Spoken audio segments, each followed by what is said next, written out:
So before I'll gladly stay and take lots of questions.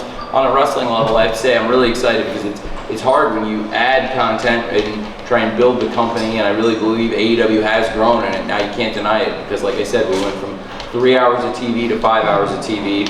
We're still delivering great shows week after week, and the pay-per-views have been better this year than ever before. So as far as the locker room, I really believe the AEW wrestlers stepped up this past week, and they put on a lot of miles. There's a lot of people on this show who are also in London, and a lot of people, you know, everybody traveled overseas to get to London. I mean, there's really none of the people that wrestled on the show were there already, except, well, I guess Will Ospreay, I gotta give him that. But even he, I think, was traveling from Japan. And to have a crew that worked that hard, traveled, and then came here and put on another pay-per-view that was arguably the show of the year, I'm really proud of it. And I think, again, this year, when you look at the pay-per-views we've delivered across AEW and Ring of Honor, it's hard for any wrestling company in the world to say they've done better major events than AEW Revolution, Ring of Honor Supercard of Honor, Ring of Honor Death Before Dishonor, Forbidden Door, and now just a week apart, All In and All Out, and for AEW, a historic year, something different than not only anything we've ever done, but any wrestling company's ever done. I just can't put enough emphasis on. We sold the most tickets of any show ever. That's really important, so it's important that I mention it. And for us to follow up this week, it was really important because I think now we've set a precedent that people know All Out's going to deliver, because there were a lot of questions of what this was going to be and how this was going to work. And to the question I got earlier, there were a lot of questions about how this was going to work out tactically. So everybody's really delivered under really high pressure circumstances. The staff and the wrestlers really had a great week here. We're going to go like 20 minutes or so let's be brief. Chris?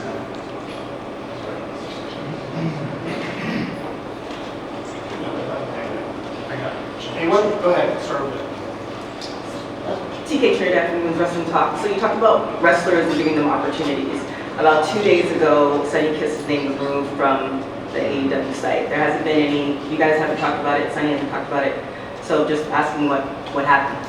I really like Sunny Kiss. We have a roster of over 100 wrestlers now across AEW, and Sunny's a great wrestler. I think I've done a lot to really keep the locker room stable, and I have a lot of people that I not only keep under contract, but also I've done well, I think, to not do like major mass layoffs and let 20, 30 people go at a time.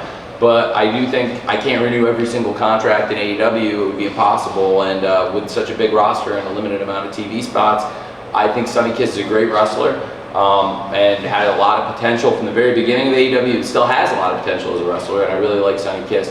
I think Sunny Kiss could certainly be back potentially too. We've seen wrestlers go on and do some exciting stuff and come back, like Stu Grayson, for example. So you never know what the future holds for Sunny Kiss or AEW, but I think Sunny Kiss has a lot of talent, and I definitely wish him the best as a wrestler, and still really hold Sunny in very high regard. It's true that I didn't renew that contract, but not because I don't like Sunny. I like really, because I book all the matches and I do all the paperwork and put everything down on paper. I like Sunny a lot, and every opportunity Sunny's had, every match I booked Sunny in, I put some thought into and put it together.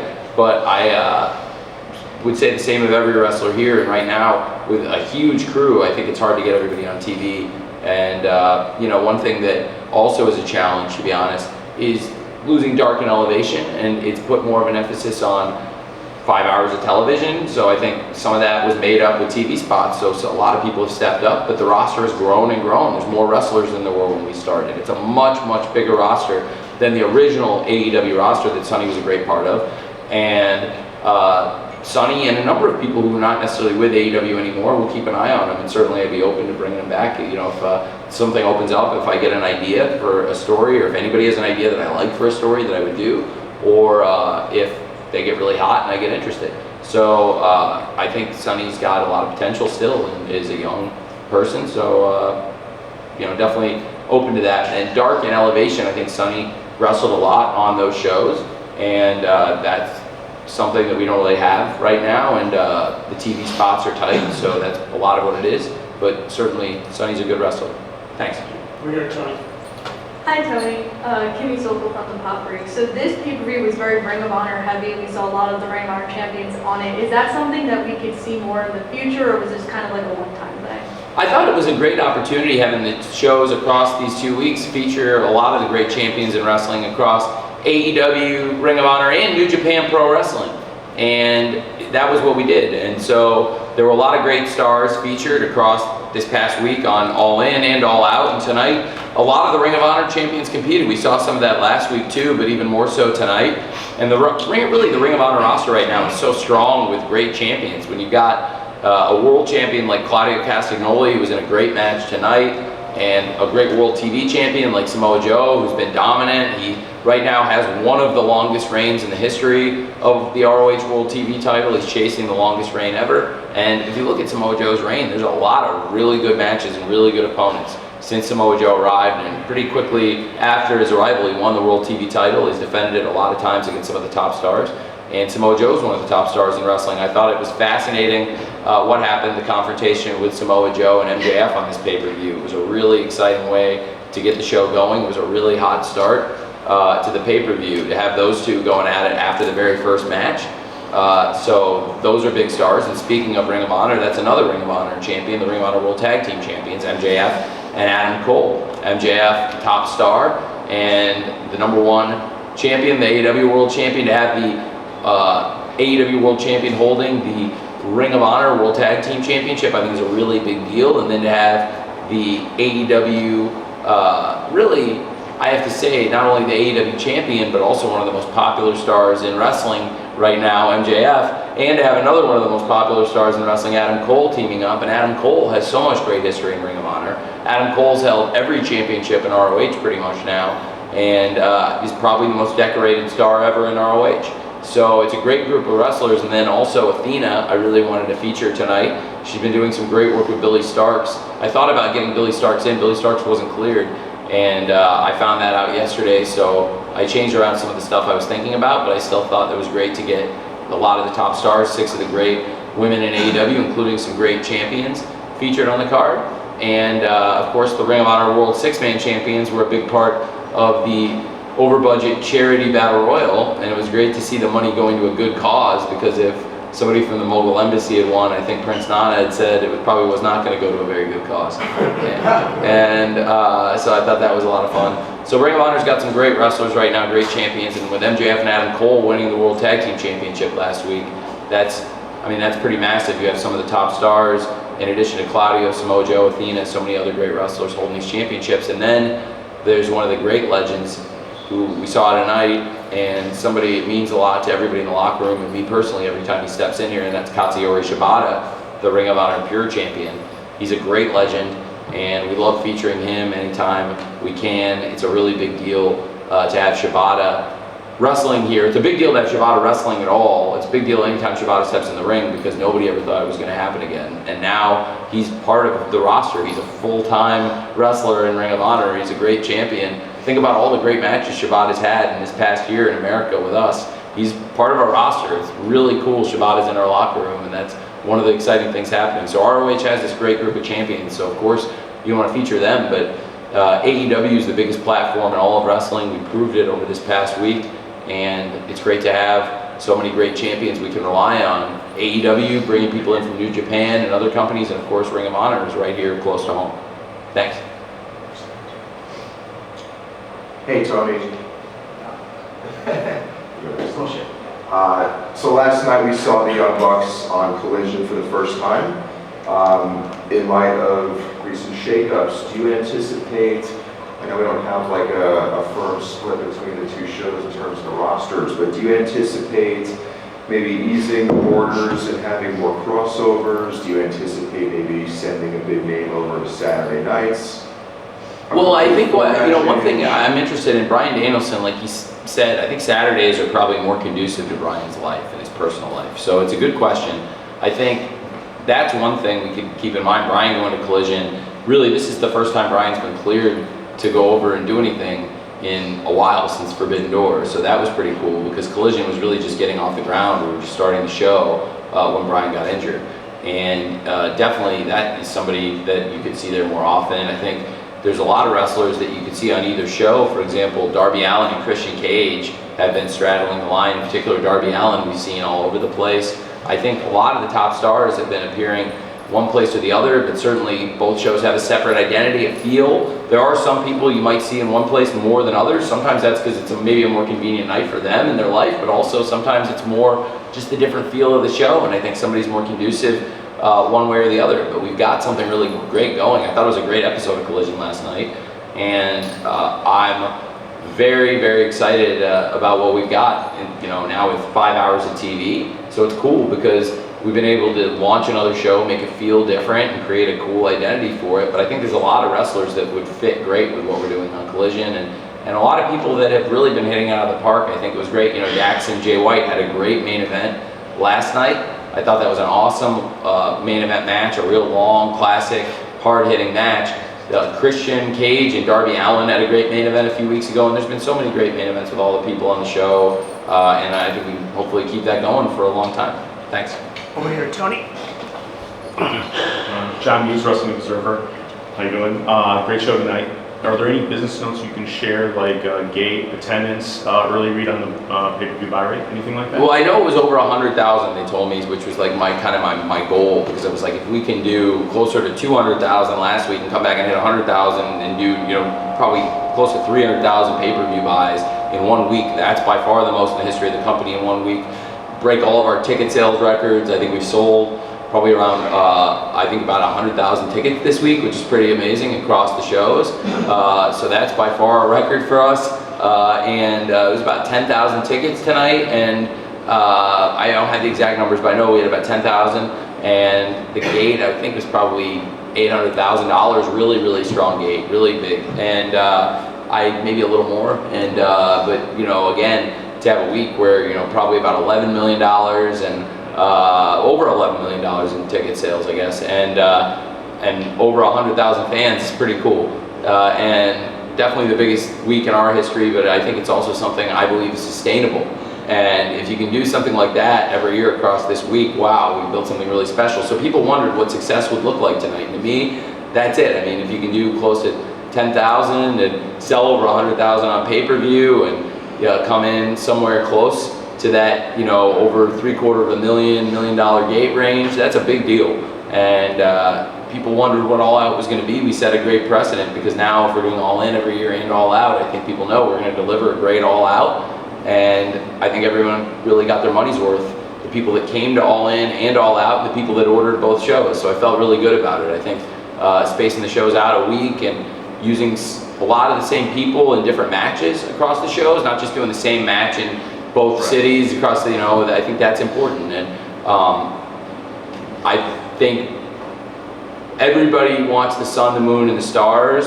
And if I can give everybody on both shows the sun, the moon, and at least like some stars, if not all the stars, it's great. And I think if both shows were about as close to perfect as you could possibly be. So I was really happy with all the wrestling and everything. And the crowds were amazing. I mean, the crowd tonight in Chicago, one of the greatest really shows we've ever done. I really believe that, because there was so much pressure to have a great show tonight, and coming off the huge show last week, the questions of what this was going to be. And then, of course, last week in London, it was a magical show. So really awesome. And business notes, I think, like I said, I don't have the exact number, but I would say about 10,000 fans, I think is roughly it, and give or take. And that's great. And really also, like I told you, I know we're over 100,000 on pay-per-view, which is huge, because that was really a milestone, because people wondered what we would do tonight, given what happened last week with a huge pay-per-view and the record number. I think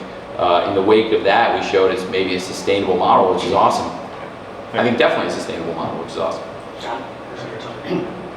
Hey Tony, Ricky Chino, SB Nation, CageSideSeats.com. I think last year at All Out, the crowd in Chicago kind of launched Scissor Me Daddy into the atmosphere, and tonight we saw the birth of the meat division between Miro. I said that myself. Yeah. I said that myself when it came back, that it felt like it was that at All Out last year. This match was that match. It was like this year's All Out winner of being crowned the match by the fans. That just like exactly what you just said. I said the same thing when they came back. Yeah, the meat division. But hearing all those different chants with them putting meat in and interchanging and doing everything in unison to this match, which was great on its own, but the added atmosphere of the audience with that, as a wrestling promoter and a fan, what's going through your mind as you're watching all of this unfold? And also, kind of a two-parter here, what's the All Elite status on CJ Perry, who we saw at the end of that match?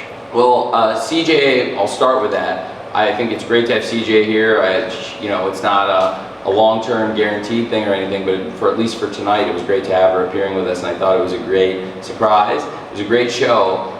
Miro and Hobbs was a match I really believed would be great for All Out, and it's important to have great matches on both shows. All In was a classic, and it felt like the show was perfect. And after everybody was saying that was a home run show in every way, it felt like a massive spectacle, felt like an event, a cultural event, and then it also was great wrestling, and it hit every button. And then to come here and do this, I knew we'd need big matches this week, and Miro and Hobbs have been having great interactions and building excitement for the match, especially on Saturdays on Collision, and they've both been a part of the Collision show since the beginning, and it's really exciting to have them come back here to the United Center where we had the very first episode of Collision, and both of them have been involved really most weeks on Saturdays, and now to come back here and have that match. And I think it was, for both men, I really believe one of the greatest matches of their careers. Miro's been wrestling longer than Hobbs, and I think for both of them, though, it was one of their best matches. I'd put it up there with any match either of them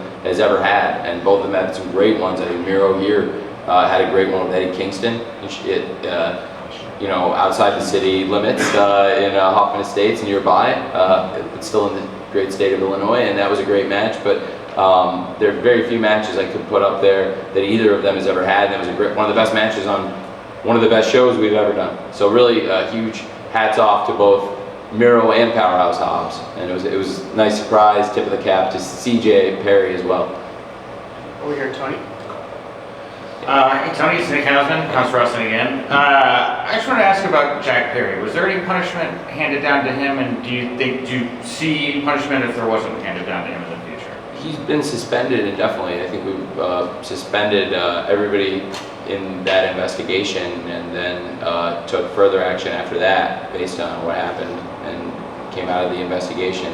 But as for Jack, we suspended Jack, and as a participant in an incident backstage, and Jack hasn't been around, but that's all I can say about it. But at the time, we did suspend him, and he hasn't been at AEW since AEW All In backstage in London. Okay, thank you.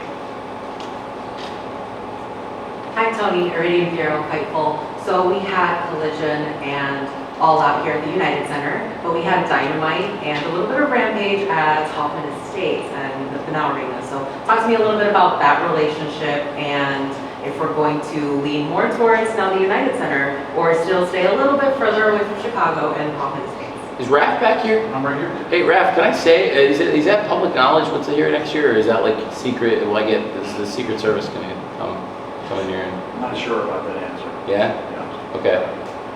Okay. Well, so they have something pretty big booked here next year. I may not be able to get into the United Center next year, so we'll see. I think the Now Arena is a great option, and the original home. I would love to run the United Center any and every year. I do think there's something that may be unbumpable next summer here. I'll put it that way. For once, I think the people at the United Center will be answering to the authorities that are higher than those, even the commissioner and general manager of a wrestling league. So we'll see what's coming here next summer, but there's something pretty big coming here next summer. I think that, like I said, the kind of thing that's probably unbumpable. So next summer, maybe the Now Arena, we'll see where we end up. I'd like to keep this event in Chicago forever, so I'm sure I'm going to find a way to do that. I don't think it's going to be possible in 2024 to use the United Center, because I think there's something else here in 2024. Over here, Tony. Hi, Brandon Durst from Wrestle. With CM Punk being terminated, does a non-compete period come with that would prevent him from appearing for another wrestling company for, say, 90 days or something like that? I don't want to discuss the terms of the separation in that sense. I think it's best to say, first of all, I would very much want to thank CM Punk Phil for everything he did for AEW as a wrestler. But I don't think it was an easy decision for anybody on the discipline committee, or for the outside counsel, or for me. to do something like that, but I do think it was the right move. And as far as what's going to happen in the future, I can't speak to that, but I'm not the attorneys who interpret all that language and stuff. Thanks. Hey Tony, Dominic D'Angelo, Inside the Ropes. I wanted to kind of give one perspective. Jeff Jarrett's been a pretty big factor, I think, in AEW over the past year and coming in and everything like that. Kind of wanted to get more perspective of what you've learned from him, like from his promoting aspect, and as well as his ability to kind of tell a story in a match as well. What have you learned from him? Well, I feel really strong. Jeff's not only a great mind, he's a great wrestler.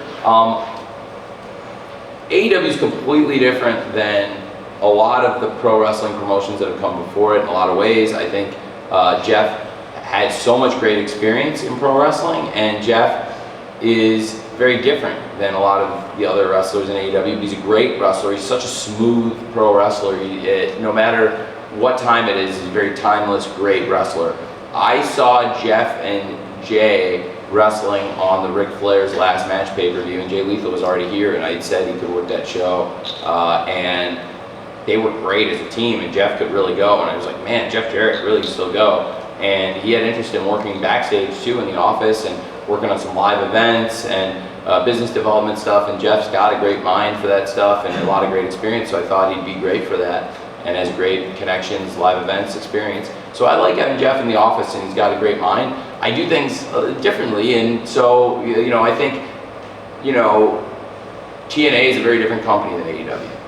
I think as far as the history of pro wrestling, some of the greatest stuff ever done in pro wrestling is in Memphis, and Jeff and his family and Jerry Jarrett put together some of the greatest wrestling shows of all time. When we go back to Memphis, I'm hopeful Dave Brown will join us. I love to see Dave Brown anytime. What a great legend, what a great man, and what great memories the Jarrett family has created, and what a special legacy they've carved out in the pro wrestling business. It was a real loss this year to lose Jerry Jarrett, and I think Jeff Jarrett is such a great credit to his family's legacy. He's great to have Jeff in the office, and he's still just a great wrestler, and I loved having him out there, and it was great for him to be out there for a big moment with the Acclaimed and Dennis Rodman. That was pretty cool. So I have a lot of time for Jeff Jarrett. I think he's great. Over here, Tony. A few more. Kevin Kelton, Sports Theater Wrestling. Obviously, Tony, you mentioned the success of these events, but how does that affect the future? You guys are entering a window here where there's a possibility for another media relationship for the AEW brand as a television brand with premium content. Obviously, streaming options are becoming wildly optional for a lot of people, cord cutting, all those different things. How does the last week improve AEW as a media property for different media partners that you could work with in the future, or the ones that you work with now? Well, I think it's definitely huge milestones, huge business metrics we've created. I mean, any media property in the world is going to take notice when you tell them you just set the record for the most tickets sold for any wrestling event ever, all time. That's a big deal. People don't want to be in business with a company like that, and now we've shown we can expand the pay-per-view calendar. It's 6 and counting, and now we'll go to 7 with Wrestle Dream. I think we found something really, really special with what we did here. Wembley Stadium all in, and keeping the tradition alive, Labor Day weekend in Chicago. I knew there'd be a market for it, and I knew we could deliver great shows back to back. I think a lot of people questioned it, but that's why I really stopped buying into that discourse. I really don't think there's any correlation between the discourse going into these pay-per-views and the quality of them. Look at the Forbidden Door last year. It was the show of the year. I don't think, first of all, like, people criticizing the build, like, what? You couldn't have put a human being in my chair and dealt with all the injuries and have everything make sense and be logical. Like, oh, hey, in 4 days, like, Cole and Punk and Danielson will all get injured and be out for, it's like, for all those shows and all that. Like, nobody planned for that, and I actually had really good stuff called. A couple people have, over the year plus since Forbidden Door, I've told what I had called before all the injuries. It was some of the best stuff ever. You just have to make up new stuff and do your best and put great new matches together when things change. And I think, like I said, there's very little correlation between the quality of these events and the discourse about, like, the build towards them, because I think the business really shows otherwise, that, like, they have really been developed in a way that has done business and accomplish things that nobody has come in as an outsider, as an independent producer and done in the pro wrestling business in at least 20 years. And I think, it's really exciting because I think it's great for the wrestlers, and it's obviously, I think, really great to create so many jobs, create spots for wrestlers, create backstage jobs in wrestling. There's hundreds of people feeding their families in pro wrestling just from AEW. And I think we've pumped up an economy around us. When you do shows like AEW All In and All Out, how many shows, frankly, have piggybacked off us and run events that benefited from us? And good companies too. Rev Pro is a reputable wrestling company. I like their product, and they just set their attendance record with the show. And I think a lot of it had to do with them drawing 4,000, probably that we had 81,000 fans, and there was a lot of traveling fans. And I let a few of the people on the AEW All In card go make appearances at Rev Pro because I like Andy, and I'm happy to help another wrestling promoter. He's a good guy. And they work with New Japan, which makes sense for me. So I think right now, like when you look at the media landscape, it's really exciting because pro wrestling, that's why I got into AEW, because pro wrestling media rights in 2018 were escalating, and it made a lot of sense to launch a wrestling promotion. When you looked at the roster you'd be able to build going into 2019, and the AEW rosters only continue to evolve and get better, and right now I think we have the best wrestling roster in the world. 3 more, John. Hey, Corey. Hey, what's going on, Tony? So I actually have a question about Wrestle Dream that's coming up in Seattle. This show is going to be on a Sunday during the NFL season, which is something that you have tried to avoid as much as possible. I know the Full Gear show is going to be on a Saturday, but it's a great question. With these new pay-per-views that are going to be coming up, obviously you said you want to expand it, obviously expanding to 7. Will you be competing on Sundays with the NFL, which obviously is a very, very big competitor in the sense of the TV rights and everything? I don't want to do it as often as I can, and I'm going to not try to compete with the NFL because the NFL is the biggest media property on the planet, the most powerful media entity in the world, not just sports, but all media. And definitely the NFL is king.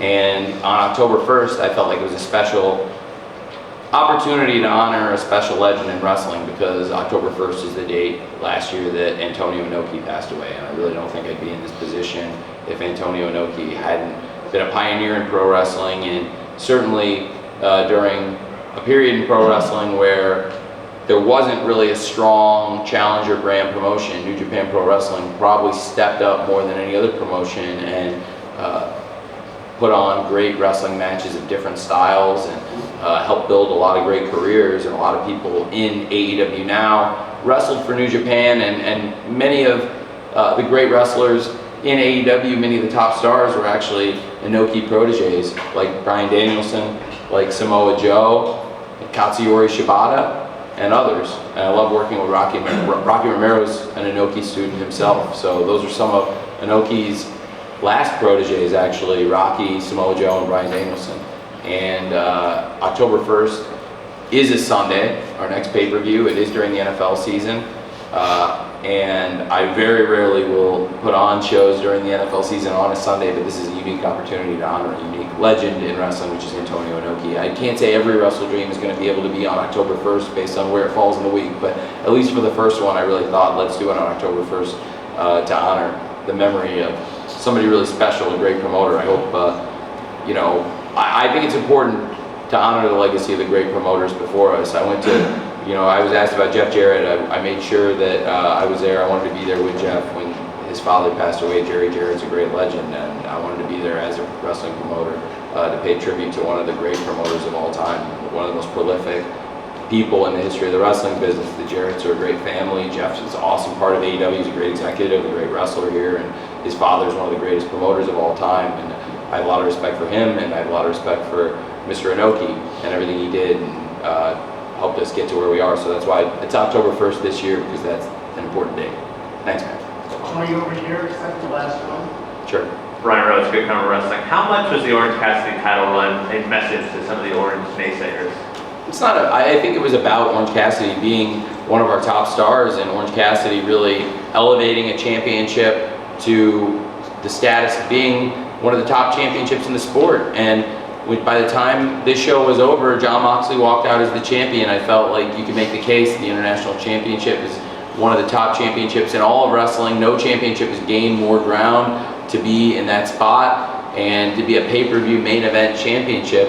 And Jon Moxley is one of the biggest stars in all of wrestling, and the fact that he was chasing that title and chasing Orange Cassidy, and Jon Moxley, one of the biggest stars in wrestling, now has a lot to live up to as the international champion, which is amazing because Orange Cassidy set such a great precedent. So I've always believed in Orange Cassidy from the very beginning. It's cool to be back in Chicago where it began because Orange Cassidy came so far, and Orange Cassidy, people might forget, he really put himself on the map as a star in Chicago at the original Revolution 3.5 years ago against Pac, and like I said, it was the most watched match ever in AEW. Over 40 million people have watched that match.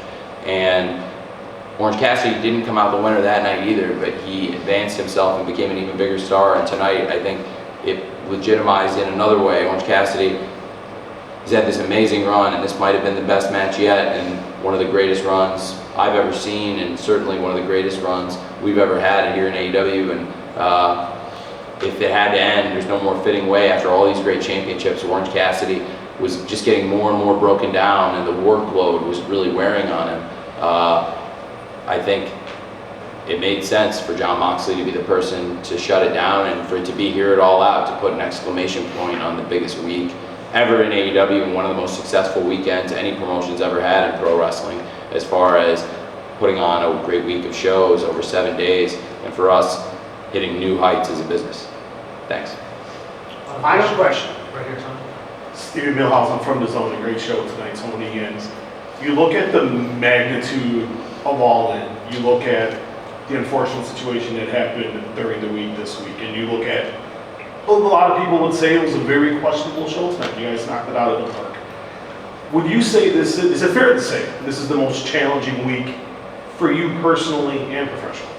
I think it's been the most challenging week for me personally and professionally, but it's not all down to wrestling either. There's a lot going on. There's been a lot of highs. Like, I think it's been hard to get to this point. There's been challenges in other sports. It's been a hard week, and it's a busy week for me. It's one of the busiest weeks of my life, I think, ever, it's fair to say, but really this week's busy for me every year when you have the English football transfer window. In this case, the Premier League transfer window closed this week, so I have not slept a lot this week anyway. It's been a busy week to begin with. There's absolutely a lot going on, but to put on great shows like All In and All Out, and be putting together the formats and going over all the details, producing the shows, and also putting together 4 TV shows with Dynamite, Rampage, Collision, and the Ring of Honor show, and produce this great show tonight, I think, and following up on everything, plus with everything going on. Yeah, I think it's been probably the hardest week ever, but that's not all because of wrestling either, or things that are related to wrestling. There's been a lot going on in other sports too, and it's been a busy time, and I'm really proud of everybody around me who's helped make it great. And I'm really proud of everybody in AEW. I think tonight was a big success. Last week was like the most important thing we've ever done, but then coming here tonight, it was like everybody who's come up here and said it was a lot of pressure to follow up on All In because it went so incredibly well. So to have people be talking about how great tonight was, it's a great feeling. And but also a really busy time of year for me, because this time of year also to a lot of people all over the world, the Premier League transfer window is a big story all over the world, and people follow that really closely. That was a really busy time for me, so I was pretty much working 24 hours a day, literally, for several days. I mean, I'm not even joking, I went a couple days where I didn't sleep, and it was hard, but I think we got a lot of important things done, and important to get players in, get transactions done in Fulham, but also to keep important players for us, and that's also was a long week. So there were a lot of things happening, and I really think from a wrestling standpoint, everybody hit it out of the park, so I'm so proud of everybody in AEW. Everybody went out and had a match on TV or pay-per-view this week, did a great job. The wrestling was outstanding, and the production team was stretched and stressed and forced to deliver in a way they've never been, because they had to go deliver a show on the stage, the spectacle of which they never dreamed we'd be doing, and really unprecedented territory, something that big. It's the biggest wrestling show of all time in many ways when you look at it. It's the most fans ever that bought a ticket for any show. So we've never done anything like that. And not only that, but it was across the ocean in another continent. So it was a big workload, and then to come back here and put on another one. I'm just so proud of everybody that it worked out, and I think it was a real testament to AEW, and certainly coming into this year, people wondered if we could grow the company, make AEW bigger and better than it's ever been. I think we have and did, and I'm really excited going forward. I think we got asked about where does this imply we're going, where does this lead us to in the next few years as far as business, media rights. I got asked. I think it's really exciting for us because what we did this week bodes really well to grow the company and hopefully keep getting bigger. And I think hopefully it'll be very lucrative media rights renewals for us, and we can keep growing the company and expanding and creating jobs and taking care of a lot of people, because I know that a lot of people depend on AEW here for a living. We have a great crew, a great production staff that puts these shows on, and I'm so proud of them and the wrestlers for making this possible. I'm also really grateful to all of you for coming. Some of you were at both shows, I believe, and that's pretty cool. And also, look, I just really appreciate, even if you don't make it to the show, all of you cover wrestling, and I think that's a really cool thing to do, whether it's your full-time job, a part-time job. That's awesome. I think there's no better way, whether it's making a living or you do it for fun or a hobby, or whether this is a childhood dream for you like it is for me to work in wrestling. I think it's cool that we all get to do it, and everybody here tonight, I believe, got to see a great show, so I'm proud of that. And now, very excited for Wrestle Dream, and before then also AEW Grand Slam. I think it's going to be a great AEW Grand Slam. We've built something really special in New York, and I'm very excited about that, and hopefully we'll see some of you in the weeks to come. Jim, are we doing a Grand Slam Scrum? Have we ever no Grand Slam? No, we haven't in the past, but that's not saying we can't. Hey, that'd be fun. Maybe something at Grand Slam would be great. There's a lot of great New York media. That could be something to think about. And certainly see you all at Wrestle Dream. I hope you're all invited to Wrestle Dream. And it's going to be cool doing back-to-back, having a Collision and pay-per-view in Seattle. I'm really excited. Anytime a new market like Seattle gets a first-time pay-per-view, I think it's a really big deal. And I'm really excited. The Wrestle Dream tickets, Raph, I think they go on sale this week. They do Friday. They go Friday. Is there pre-sale? Pre-sale on Thursday. Pre-sale Thursday? There you go. I guess Pre-sale Friday. Worst kept secret in wrestling. There you go. Thanks everybody for coming. I really appreciate it. It was an honor and a pleasure to do AEW All Out in Chicago again. It's a great tradition. Thank you for being a part of this. Thank you for covering AEW All In. God bless all of you. It's great to see so many of your faces, and hopefully see you all either at Grand Slam or Wrestle Dream or Full Gear or something soon. Thanks again.